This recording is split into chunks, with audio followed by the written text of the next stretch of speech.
So today I thought I would talk about 9 things that I have learned throughout 2023 on my carnivore journey. You know, chances are if I thought I had something to go back to, I would probably have quit carnivore. But I knew that there was nowhere for me to go back to because my health was deteriorating so much prior to carnivore, and I had so much that was going on that was getting really scary. I knew I couldn't go back to my diet because my diet was supposedly healthy. And the last thing that I have learned this year.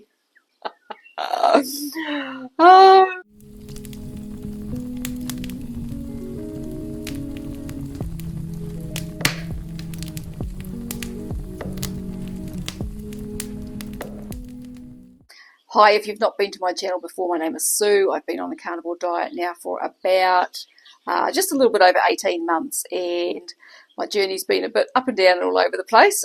So I've been reflecting on what I've actually learned this year and the way my perspective of my carnivore diet has changed since the beginning of the year till now. Let's talk about what I have learned in 2023. So at the beginning of this year, I had these grand ambitions of dropping 25 kilos this year, getting myself really fit and nice and healthy. Has that happened? No. One of the things that I have kind of realized before, and this is really enforced at this year, is that I cannot force my body to lose weight and do stuff. It just doesn't respond the way that I would hope that it would, or the way that I expect it to. And I should know that by now, but I still live in hope that, you know, my body just might do what I think that it should, you know, and but it doesn't. So one of the things that I was hoping to resolve with the carnivore diet was decades of IBS diarrhea. And at the end of last year and kind of the beginning of this year, I was starting to get a little bit of improvement, and I was like, yes, I'm going to have this sorted really soon, and then I'll be able to kind of get on with really getting my health right. So last year I went on to a 90-day challenge with Bella, the Steak and Butter Gal, or the Butter Gang, or whatever they call them, and I stuck at that for 60 days, but ended up giving up after 2 months because I couldn't do the fasting, and I just wasn't getting the results that, or the results that I wanted, because I couldn't do the fasting because of my diarrhea. So what I was finding was that when I did any kind of longer fast, as soon as I ate, everything would just go straight through me. I already had diarrhea anyway, but then when I fasted and broke my fast, it didn't seem to matter how I broke it, I'd be flat out making it to the toilet, and it was getting really kind of frustrating. So so I quit that challenge and I started kind of experimenting on my own, and then so that by the end of last year I'd kind of reintroduced a couple of things back into my diet, just some blueberries, and I was eating some potato every now and then, and things were kind of improving. I was also using a product called Gut Health, which has different herbs and things in it, marshmallow and slippery almond bits and pieces. And so I was finding that helped, and things had kind of started to settle down a little bit. And so that's where I found myself at the beginning of this year. But what I found was that I still couldn't fast any more than about 30 hours. If I went over 30 hours, as soon as I broke my fast, that would be it. Everything would just go straight through me, and I would be running for the toilet within about 10 minutes after eating. So I thought, okay, so I've got to keep my fasts to less than 30 hours. And so then I decided that I was going to do 2 30-hour fasts a week. So I thought I would try that. And I would do a 30-hour fast at the beginning of the week, then I would have a day where I just ate normally, and then I'll do another 30-hour fast. Within about 2 or 3 weeks, I was so tired, grumpy, just my body just wasn't handling it. So I thought, okay, I can't do that. So then I thought, well, I might just really try hard to stick to OMAD and intermittent fasting for, 22 hours a week, 22 hours a day, and that didn't really work either because, again, I just get tired and don't feel great. And I'm actually wondering even now if I would be better off to actually eat breakfast for the benefits that would have on my cortisol. So that's something I will probably experiment with in the new year. I haven't done it because my whole fear around the diarrhea thing kind of stops me if I'm working with clients. If I don't have clients, it's fine, but when I have clients, I find that the mental side of things and my anxiety, I'm actually better to not eat if possible. So I still tend to fast most of the day when I have clients, and quite often do OMAD, and then I'll eat 2 meals a day on the other days. So yeah, so that's something that I might experiment with in the new year, because I may find, I'm wondering if I eat breakfast in the morning, if it will actually help. I'll experiment with that and report back when I do it. So patience for me is definitely a virtue. I need to be patient with my body because I can't force it to do what I want it to do. It just won't do it. So I need to give it the time to heal and everything else. So that's kind of it's not a learning for this year, but it's something that's reminded me, because I've been through stuff like this in the past, trying to make my body do things, and it just doesn't do it. So probably my biggest learning that's come out of 2023 is around my gut health. Oh, that breeze is so good. My biggest learning has been around my gut health. And so while I've had IBS diarrhea for decades, and I kind of thought that I knew what was going on, I didn't really know what was going on. Now I do. I had this expectation when I started on carnivore that the carnivore diet was just going to miraculously cure my IBS diarrhea, and that didn't happen, obviously. After a little while, I started to realise that histamine was playing a role in the diarrhea, and so I eventually realised that when I was making bone broth and drinking that every day, that was making the diarrhea worse. So I stopped having bone broth for a period of time. And I realised when I started looking into histamine that histamine for me has been an issue probably for a lot of my life. Histamine intolerance has way more symptoms than I realised. Most people, when they think of histamine intolerance, think of, allergies, hay fever and that sort of thing, itchy eyes, runny nose, sinusy. But there are way more symptoms to histamine intolerance. And, I had a lot of years where I had a lot of flushing in my face, a bright red face for no reason. And that's a histamine thing. I did a video, and I will try and remember to link that in the notes below. So if that's something that interests you, you can go and have a look at that. And then I learned, when I realised that the histamine was a thing, I already knew that I was having oxalate dumping going on. And that was part of what was causing the diarrhea, as well as some other symptoms that I was having. And so then I learned about that there was a real connection between oxalates and histamine. So they can be very much connected, and often where there is high oxalate, there can also be histamine issues. So I did some videos talking about that as well, and I will try to remember to link to those below this video too.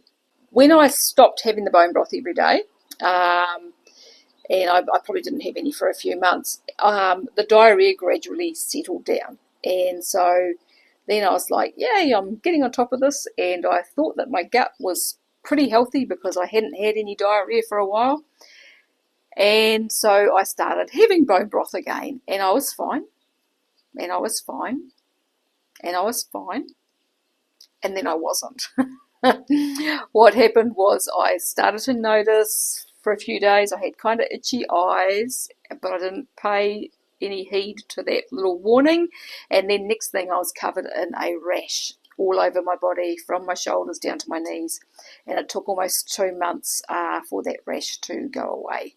It was itchy and it was horrible, and it really made me realise that my gut health wasn't where I thought that it was, and that I still could not drink bone broth every day. So once again, I stopped the bone broth. I had to cut out basically all aged foods at that point because they would just set off the itching and the rash again. And so once again, I started looking into histamine issues and what caused them. I knew that it was to do with my gut health. I knew it could be to do with oxalate, but I was like, why is this still a problem? Because this was about a year into my carnivore journey, and I was like, why is this still a thing? So then through my digging into information about histamine, I came across information about SIBO, and I discovered that SIBO was the cause of most cases of IBS diarrhea, and it's connected to histamine intolerance and oxalates and all that sort of stuff. So then I started really kind of digging into the SIBO information and discovered that it can be really hard to resolve. I mean, a lot of people have problems resolving it, but I think that's because of the way that they try to treat it by just killing off bacteria, and a lot of people don't even really change their diets, so of course it's going to come back. So I was lucky enough to come across Dr. William Davis and his work and some other people, and so I started to do some of the things that I was learning about, and so now I have had 3 whole months with no diarrhea. And so I'll be doing Dr. William Davis's SIBO protocol. I did take some berberine for a month initially, but the SIBO protocol, eating the SIBO yogurt and adding other ferments back into my diet. So I've added some sauerkraut and I'm making kefir again, and all of that together has made a massive, massive difference to my gut. And I am so thankful to finally look like I am maybe curing my gut and healing it up properly.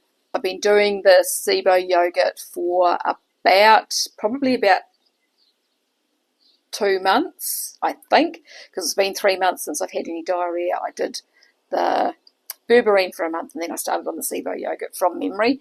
And so so it's been probably about 8 or 9 weeks that I've been having the SIBO yogurt at this stage, and absolute miracle. And I have had some bone broth, but I haven't had it every day. I don't know whether I'm keen to test that at this stage. I think I'll give myself at least another couple of months before I do that. So the next thing that I've learned in 2023 that I've really come to grips with is that I am a decaf addict. I didn't drink coffee for years because caffeine doesn't really agree. Coffee itself didn't really agree with me. And then I've been on and off it for the last probably 10 years or so. I know that it doesn't do great things, and so that's why I drink decaf, and I keep saying, right, I'm going to stop the decaf, and then I go and buy more. So that is an addiction, isn't it? If my brain is going, okay, I'm not going to do this anymore, and then next thing I'm back at it, that's an addiction. How does that even work? Is anybody else out there addicted to decaf? All right, so number 3, I have learned that I am a moderator. I can moderate carbohydrates, that as long as I don't have too much or too often or any kind of real sugar. And I know that I can't moderate sugar and stuff because that's been me my whole life. But on this way of eating, I can have some fruit and some berries every now and then. The berries I've been fine with. They don't set me off on a big, sugar-filled binge like a lot of people do. I can have some stuff with some stevia in it every now and then, and it doesn't set me off on a big, craving for sugar and things like that. I can have dairy and raw dairy without, the same thing, without going and hunting down sugar-filled treats. So that's something that if you had asked me, 18 months ago whether I could do that, or even a year ago, I wouldn't have been too sure, but I can. And so I'm quite impressed with that. I have discovered that I can eat sardines and liver this year. If you had asked me last year, I would have gone, no way, no way.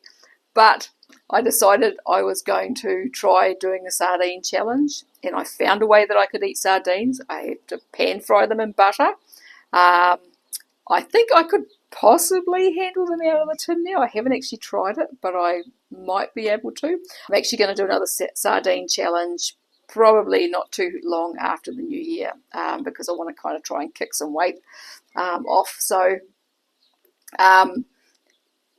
but yeah, I've done two sardine challenges this year, so both were 3-day challenges, and I can do that. And then the liver, I would have not thought that I could find a way to like liver, but this year I have just recently, I have decided that I need to get liver into my diet after finding out that I have a homozygous Mthfr gene mutation, which I will talk about more in future videos. And so looking into the nutrition that I require to be able to manage that in a better way, liver and organs basically are the answer. And so I've made a commitment to eat liver a couple of times a week at this stage. And the way that I found to be able to eat it is to fry it in butter. Everything's better with butter and with onion. So if that means getting some onion in my diet at the moment, then so be it. And it's only a couple of times a week, but at this stage I feel like I really need that nutrition that's in the liver. So yeah, I've discovered that I can eat liver without gagging. Alright, so the next thing that I learned this year was that I need to let go of perfection. Basically around wanting to do the carnivore diet in a perfect way, and because of what I'm trying to resolve in my body. And so, when I first went on to carnivore, that was my thing, was I was going to go on to carnivore 100%, get rid of all my supplements, not eat any plants, and that didn't last very long because of the oxalate dumping and the diarrhea. And so I've had to adjust and kind of go with the flow a little bit around this. And even what I was just saying about having the liver with onions, it's the only way that I can eat that at the moment. I tried having it with bacon. I was gagging. And so until I can develop a taste for the stuff where I can eat it maybe on its own or in with other meat, I need to eat it with onion. And so that's just something that I need to come to terms with. Is these things. It's like me having the blueberries. I've been having blueberries off and on because they helped with the diarrhea. I've been taking herbs and things to help with my gut at different times. And so that's just the way that it is. And, whose idea of the perfect carnivore diet is it anyway? I tend to put a lot of pressure on myself to do things in the right way and get it all perfect. And then when it doesn't, it's all that does is create extra stress, and stress that I don't need. And if you're doing the same thing, it's stress that you don't need. Do what you can at the time. It'll evolve and change, and that's the thing. Is like, I know this time next year things are going to be so much different from the way they are now, and who knows where I will be at this time next year. And so I'm excited about this time next year to see where I am and what's changed in the 12 months to come. Alright, so another thing that I've kind of learned this year was about lipidema, and that what I've been feeling in the fat in my gut for the last few years is actually fibrosis and in the fat cells, and that I basically have lipidema, and I didn't even know it was a thing until around the time that I started on carnivore. And I still didn't pay much attention until recently, and then I kind of realised that, hey, yeah, this is a thing. So what I'm learning is that the carnivore diet really helps to undo a lot of that. And so gradually those things are getting better and better, which is absolutely wonderful. And then another thing which I've kind of mentioned a couple back was that I have learned this year that I have a double Mthfr gene variation. And basically what that means for me is that I need to be more mindful of my nutrition. So I knew coming into carnivore that I had very likely quite a lot of nutritional deficiencies because of the diarrhea that I've had for so long, and the fact that my body really wasn't digesting my food. I mean, a lot of what I was eating was just passing straight through into the toilet, chewed up food, and my body probably wasn't using much of anything really. And so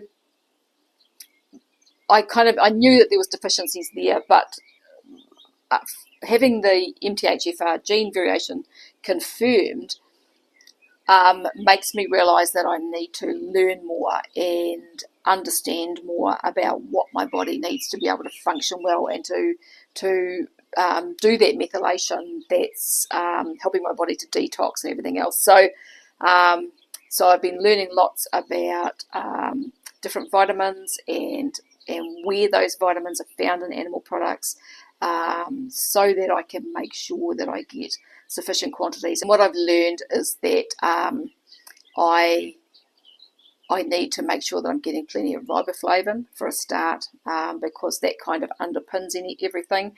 And I've learned that people with an MTHFR gene variation need double the riboflavin of people who don't have those variations, and then someone on a high-fat diet needs double again. So that's a decent amount of riboflavin, and so if I'm not getting that, then there's a whole lot of other processes in my body that aren't going to function properly, and genes that aren't going to be able to do what they're supposed to do.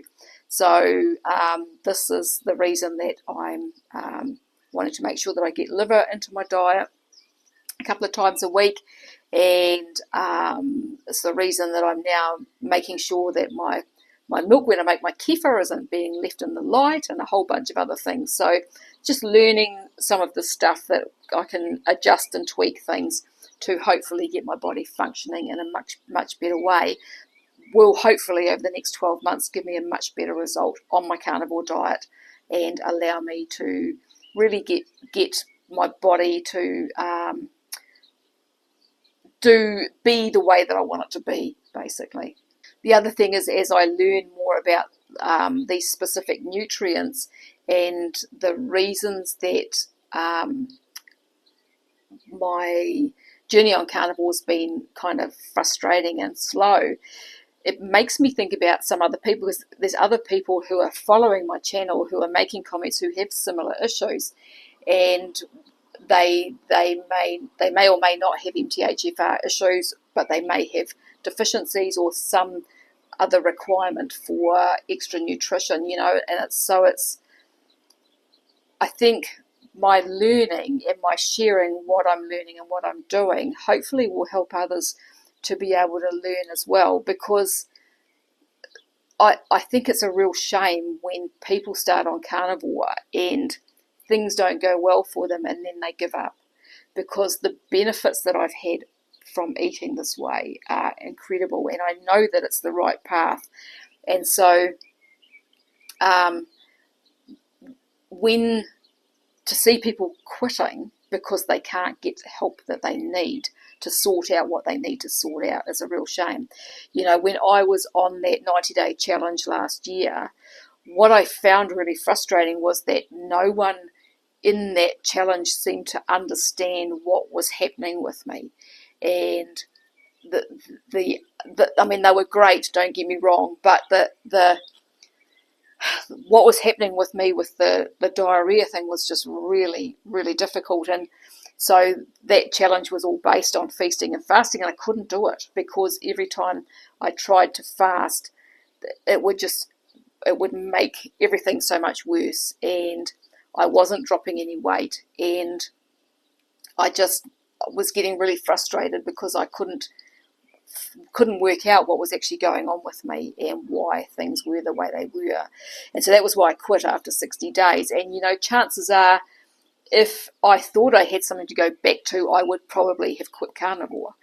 But I knew that there was nowhere for me to go back to because my health was deteriorating so much prior to carnivore, and I had so much that was going on that was getting really scary. I knew I couldn't go back to my diet, because my diet was supposedly healthy, like I was on the healthiest kind of plant-based eating diet that I could be on, and yet my health was deteriorating, and so there was nowhere to go back to. So I had to keep going with what I was doing and work it out.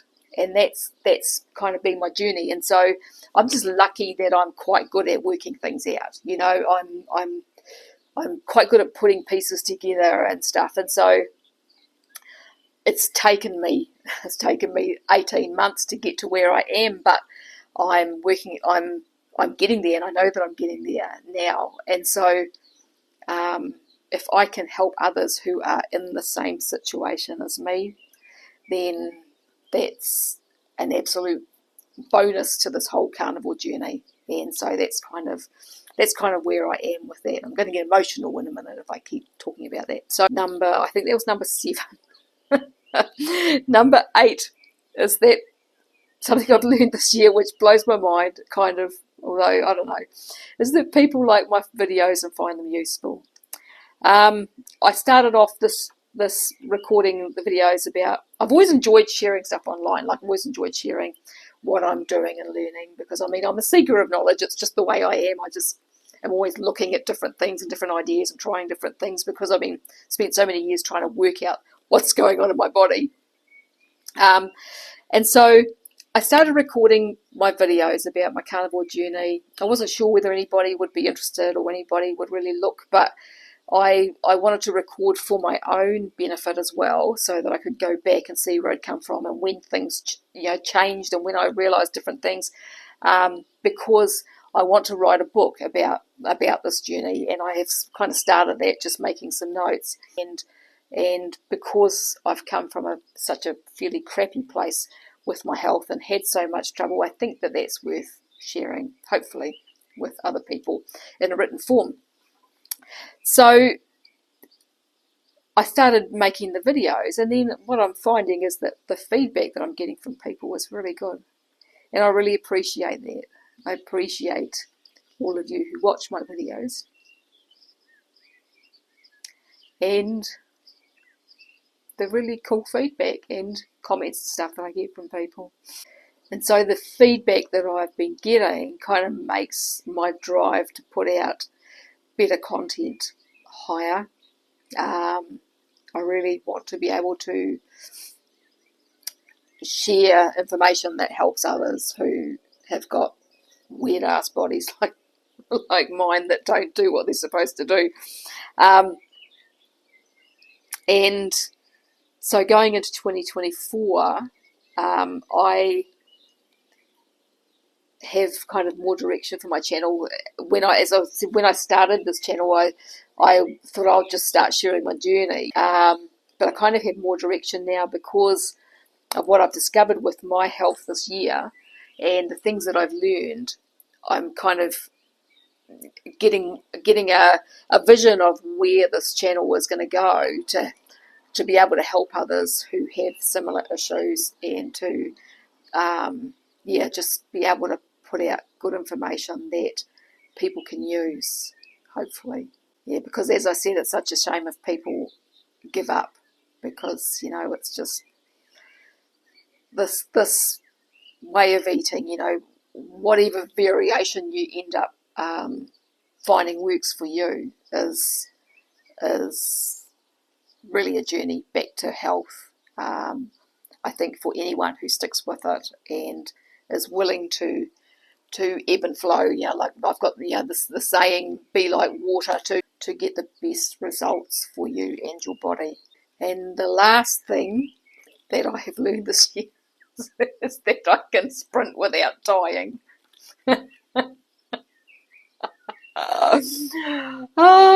I can't sprint. I can't sprint for shit. I kind of lumber across the grass. Old lady lumbering. Fat old lady lumbering across the grass. And it was such a funny thing the first time I did it. But we've just started sprinting over the last couple of weeks, hubby and I both, and we decided we're going to do it every second day. And so the first time was just so funny. And then we did it I did it 3 times. We both did it 3 times and both hurt ourselves. And so mine, I hurt myself on the third time. So I'd done it 3 times, 2 days apart. And it was on that third time. And I think it was because, like hubby said, my form was my form was still crap, but he said my form, I'd improved quite a bit, and I think that's what it was. And I hurt one of my adductor muscles. So I've had a week off, and then I've just done it again today for the first time. But I made sure I warmed up, did some squats, did some stretches, and did a few minutes on my rebounder to warm up first. And so I managed to do my sprints without injuring myself. And the same with hubby. Hubby had hurt. He was having problems with his, it would have been a psoas major.